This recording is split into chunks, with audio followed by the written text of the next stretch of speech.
Hello everyone. खुलुमबाय बयनिसिमबो गोजोन फुंबिलिनि गाहाम हामलायनायखौ जासिहरग्रोनाय थाबाय आरो लोगोसे आंनि गोदान भिडिअ'आव बयखौबो बरायहरनाय जाबाय। आंना दिनै मोनसे ओरैबायदि टपिकनि सायाव सावरायनो जागोन आरो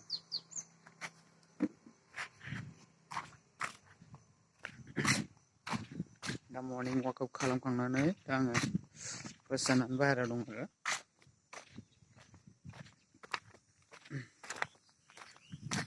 I'm very excited today. मानोना जोंनि खामानिया जाथारबाय आरोना बेबायदिनो बरिया जाहांदों बेनि थाखाय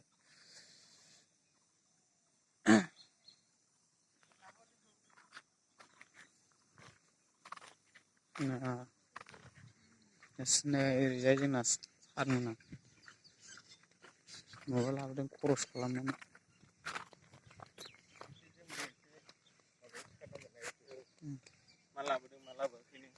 सारमोनानै मैगं बायदिसिना लाबोदों माइरं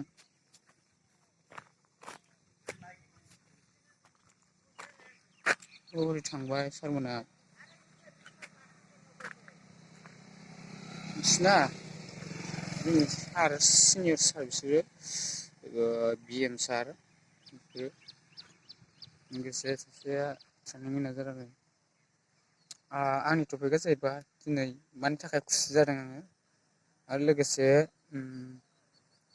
ओरैहाय दा लकडाउननि गेजेराव आरोना जोंहा प्रब्लेम जादोंमोन एग्जामनि बेलायावबो आरो दा बेबायदिनो दाथ' जायफोराना HS एबा मेट्रिक फाइनाल होगोन बिसोरनाबो दा वेटिंआव दंथ'योना पस्टपन जानानै दंथ'यो उनाव लासैनो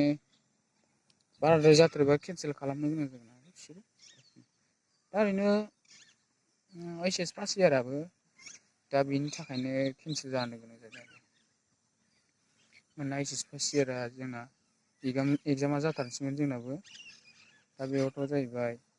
बेखौ डाइरेक्टलि ओरैनोथ' खालामना हरनाय जायाखै बिसोरो आंनि साननाय मथेबा जों सिगाङाव जा ओरैनो हाफ इयारलि लिरदोंमोन ना बेनि नाम्बारफोरजोंसो जोंखौ पास खालामगोन बायदि मोनदों ओरैनो बिसोरथ' होनदों डाइरेक्टलि पास खालामना हरजोबबाय होनदों आरो दा बेनि थाखायनो आरो दा जायफ्राना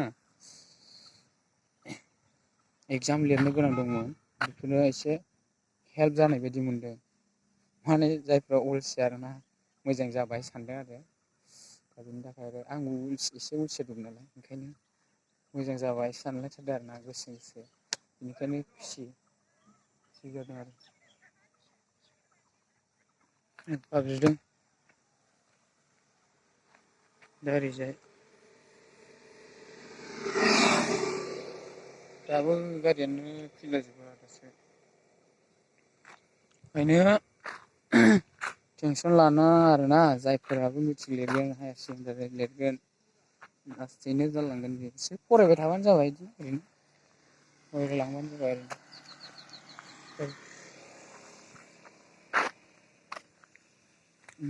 प्रिपेयार खालामबाय था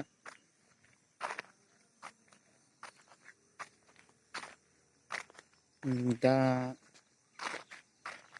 सप्ता बेसेबां जाबाय आं भिडिअ खालामनाया आरो 5:56 संनाय जादों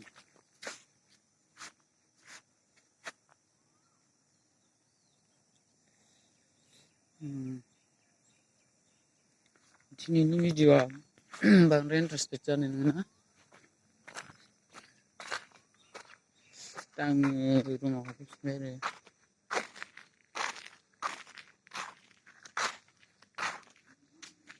टेनसन लानो नाङा दै जायफ्रा लिरनो नागिरदों आरो HS लिरनो नागिरदों सासे सोलोंथाइनि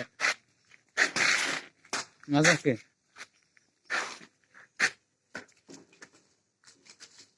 Yeah, I know. Looking for that you told.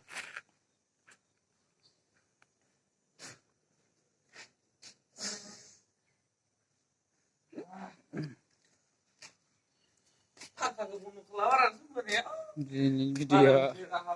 एसेनोसै आरो दा बेखौनो आङो एक्सेप्टेड भेरि हेपि जादोंमोन आरो दा बेनि थाखाय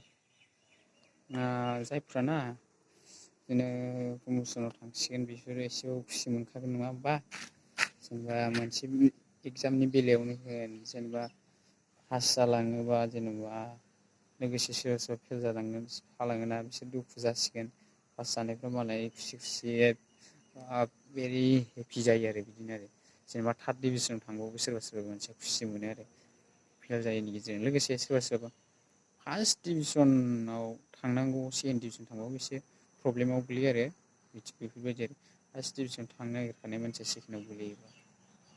एसे प्रब्लेम गावखौनो गाव लुजार बायदि मोनो आरो बेनि थाखाय आरो दा जेब्लायबो जोङो उइनार सिंगेल जानो नांगौ आरो ओंखायनो फरायनायनि बेलायाव होन मावनाय दांनायनि बेलायाव होन थाखा फैसा खामायनायनि बेलायाव होन बेफोरबायदि आरो गासिबो एभ्रिथिं जों बिदि खालामनो हायो आरो दा आंथ' मा बुंबावनो जायफ्रा नायदों आंनि भिडिअखौ like and comment share subscribe खालामना होदो होननानै आंनि चेनेलाव गोदानखौ अननानै प्लिज साबस्क्राइब खालामना हो अके दिनै भिडिअ एसेनोसै बाय